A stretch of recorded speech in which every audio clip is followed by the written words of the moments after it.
I used to think more layers meant better edits, more grain, more burns, more flares, because that's what cinematic looks like, right?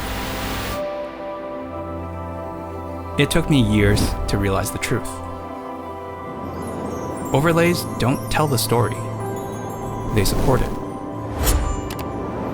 And when every choice is intentional, that's when the story comes through. If your edits ever felt off, these are the 5 tips that'll show you how to fix that no matter what overlays you use. For the longest time, I threw on overlays because they look cool. Like when all my favorite creators started adding film grain. I was addicted.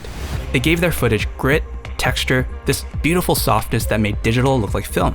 So of course, I downloaded every grain pack I could find and slapped it onto everything, even my talking head videos. I thought I was killing it. One video after another, I sprinkled those dirty specks of grain like I was seasoning a gourmet dish.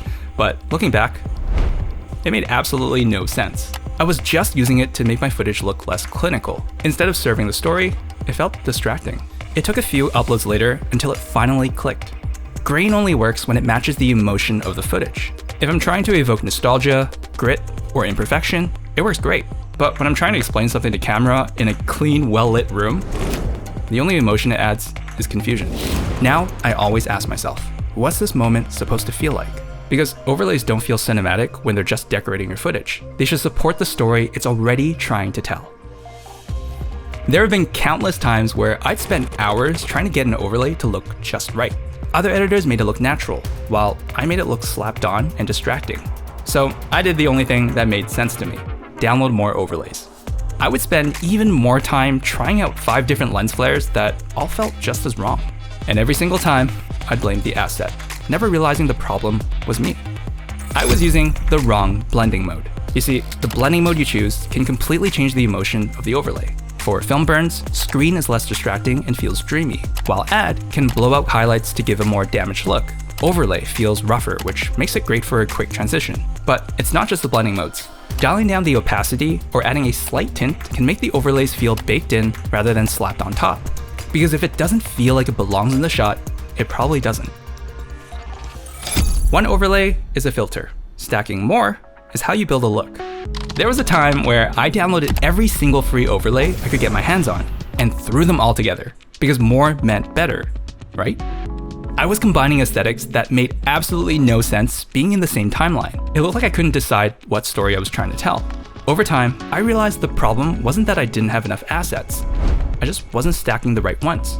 That's why I'm excited about Happy Editing sponsoring this video, because I've been using their assets for years and it's made a massive difference on how cohesive my edits feel. If you watch this channel for a while, you know how much I love that glitchy analog sci-fi vibe. So when I'm trying to build that look, I'll grab an overlay from their VHS textures pack, layer it with something from their CRT frames pack, and then throw in some text from their scanned CRT fonts. Now, it all feels intentional, like it belongs in the same world. Way better than whatever this is.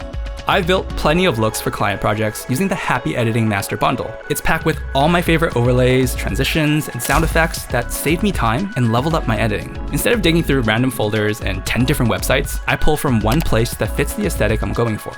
This is a toolkit I've trusted for years, and if you want to use it too, make sure to check out the link below or click the pop-up over here. Thank you, Happy Editing, for sponsoring this video.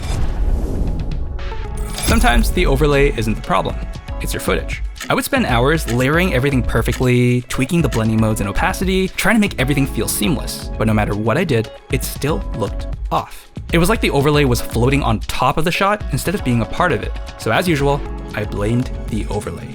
I looked for another, then another, until I finally accepted that maybe overlays just never worked for my edits. But that changed when I started watching how my favorite editors used overlays in commercials and music videos. I noticed something I never considered before. It looked good because they weren't just changing the overlay. They were changing the shot underneath it.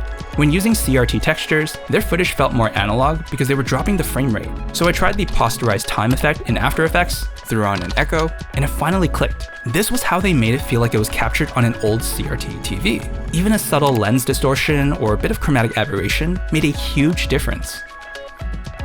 Instead of slapping film burns on top of my footage and calling it a day, I started ramping up the brightness or warming the color temperature to blend it with the burn before it hits.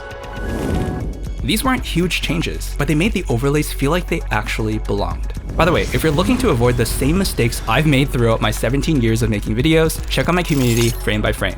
I dive deeper into the techniques I regularly use and break down videos like the one you're watching right now. A huge thank you to this month's Kaizen members. This is the tip that I wish someone told me way earlier. The most cinematic overlays are the ones that you barely notice. For over a decade, I thought the goal was to make every frame look stylized. I thought adding more meant people wouldn't be able to look away. So I kept piling on more grain, more flares, more glitches, even if they were the right overlays to use. But all I really did was add noise. Every overlay was screaming for attention, and no one noticed the story underneath it. It wasn't until the last few years that I realized overlays should highlight moments, not bury them. Now, I try to be intentional. I'll only use lens flares when the shot's meant to feel hazy or dreamlike. I'll drop a film burn at the end of a nostalgic montage like the film roll just ran out. And I save glitches for when a broadcast cuts in or new information is revealed, not throughout an entire sequence. When your overlays are always on the screen, the viewers either tune them out or get distracted from what actually matters. Once you start timing them with emotional shifts and use them with intention, your edits stop looking like templates and start feeling way more pro.